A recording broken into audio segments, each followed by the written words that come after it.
नमस्कार, state times देख रहे हैं आप। मैं हूं आपके साथ उपमा शर्मा।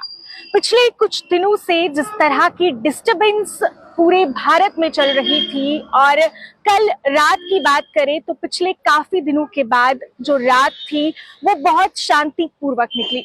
पिछले कुछ दिनों से आप सबको मालूम है कि भारत और पाकिस्तान के बीच में जिस तरह की टेंशन बनी हुई थी और पाकिस्तान द्वारा लगातार संघर्ष विराम का उल्लंघन किया जा रहा था, जिसकी वजह से बहुत सारे ऐसे इंसिडेंट सिर्फ जम्मू कश्मीर में नहीं बल्कि भारत के अलग अलग कोनों में देखने को मिल रहे थे, जिसकी वजह से लाइफ कहीं ना कहीं डिस्टर्ब हो रही थी।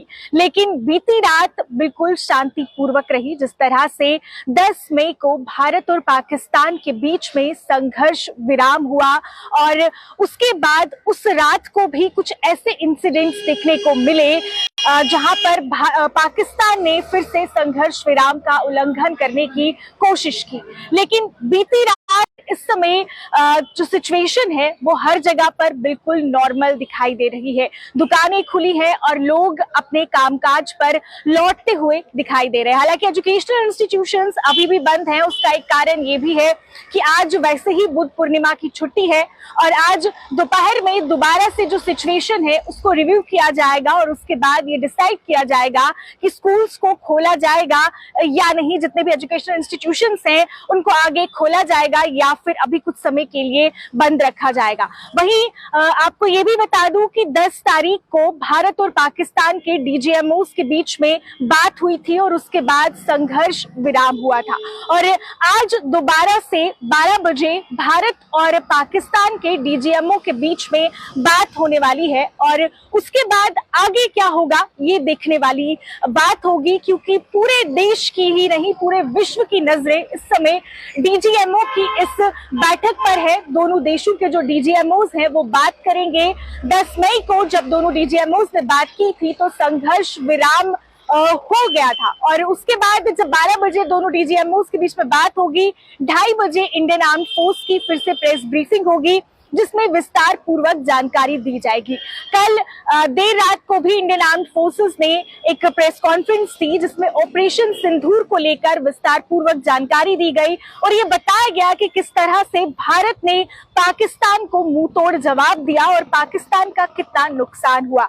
वहीं राजनाथ सिंह का भी बयान कल देखने को मिला। साथ ही साथ प्रधानमंत्री नरेंद्र मोदी ने भी ये साफ कर दिया कि अगर वहां से गोली चलेगी तो उसका जवाब गोले से दिया जाएगा। कुल मिलाकर जो सिचुएशन है वो अभी तक बिल्कुल नॉर्मल है और अब जब 12 बजे दोनों देशों के डीजीएमओस के बीच में बात होगी तो आगे की जो स्थिति है वो साफ हो पाएगी। और यहाँ पर आपको ये भी बताना चाहूंगी कि भारत सरकार ने कड़े शब्दों में ये साफ कर दिया है कि अगर अब पाकिस्तान ने संघर्ष विराम का उल्लंघन किया या वहां से कोई भी गोली चली तो उसका मुंह तोड़ जवाब दिया जाएगा। उसके लिए फोर्सेस को फ्री हैंड दे दिया गया है और ये बताया गया है कि अगर वहां से एक भी गोली चलती है तो उसका जवाब गोले से दिया जाएगा। इस समय आप देखिए जम्मू से तस्वीरें हम आपको दिखा रहे हैं जहां पर स्थिति आपको बिल्कुल नॉर्मल दिखाई देगी।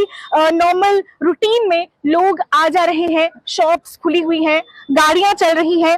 सिर्फ आज क्योंकि गवर्नमेंट हॉलीडे है बुद्ध पूर्णिमा के चलते इस वजह से थोड़ी जो एजुकेशनल इंस्टीट्यूशंस है वो बंद है, गवर्नमेंट ऑफिसेज जो है वो बंद है। लेकिन जैसे मैंने कहा कि भारत और पाकिस्तान के बीच में जो हालात बने हुए थे उन पर 12 बजे आज डीजीएमओस दोनों देशों के बैठेंगे और उस पर चर्चा की जाएगी और उसके बाद आगे की स्थिति क्या रहेगी वो और उसके बाद ही जो एजुकेशनल इंस्टीट्यूशंस हैं उनको खोला जाएगा या नहीं इसके बारे में भी क्लियरेंस मिल पाएगी। तो फिलहाल के लिए आपको फिर से बता दूं कि अभी तक जो सिचुएशन है वो पूरे जम्मू कश्मीर में नॉर्मल है और इसमें यहाँ पर ये भी जोड़ना चाहूंगी जैसे जो बॉर्डर एरिया में रहने वाले लोग हैं वो कहीं ना कहीं जल्दबाजी में वापस अपने घरों को लौटने की कोशिश कर रहे हैं। इसके लिए भी पुलिस ने एडवाइजरी जारी की है और उन लोगों से कहा जा रहा है कि अभी फिलहाल वो ऑफिशियल स्टेटमेंट आने का वेट करें, जल्दी में अपने घरों को ना लौटे, क्योंकि जैसे आपको मालूम है कि बीते दिनों पाकिस्तान द्वारा जिस तरह से शेलिंग की गई थी, हो सकता है कि कोई अनएक्सप्लोडेड शेल या कोई अनएक्सप्लोडेड बम आसपास के एरिया में हो। जब तक पूरा एरिया सैनिटाइज नहीं किया जाता तब तक लोगों से ये अपील की जाती है कि वो अपने घरों में ना लौटे। तो एक बार फिर से आपको बता दूं कि कुछ ही समय बाद एक बहुत ही महत्वपूर्ण क्षण आने वाला है, और वो महत्वपूर्ण क्षण ये है कि भारत और पाकिस्तान के डीजीएमओस के बीच में बात होगी। उसके बाद स्थिति साफ हो पाएगी और फिर 2:30 बजे इंडियन आर्म फोर्स फिर से प्रेस ब्रीफिंग करेंगे, जिसमें विस्तार पूर्वक जानकारी दी जाएगी और आगे इंडिया किस तरीके से अगला कदम क्या बढ़ाती है, क्या सिचुएशन रहती है, क्या ये सीज फायर जारी रहेगा या फिर पाकिस्तान फिर से अपनी नापाक हरकतों पे उतर आएगा, ये देखने वाली बात होगी। आप इस पूरी सिचुएशन को कैसे देखते हैं और आप सीज फायर के हक में हैं या आप चाहते हैं कि भारत और पाकिस्तान के बीच में वॉर हो? कमेंट करके जरूर बताइए। फिलहाल के लिए वीडियो जर्नलिस्ट दीपक शर्मा के साथ मुझे दीजिए इजाजत। देखते रहिए स्टेट टाइम्स। नमस्कार।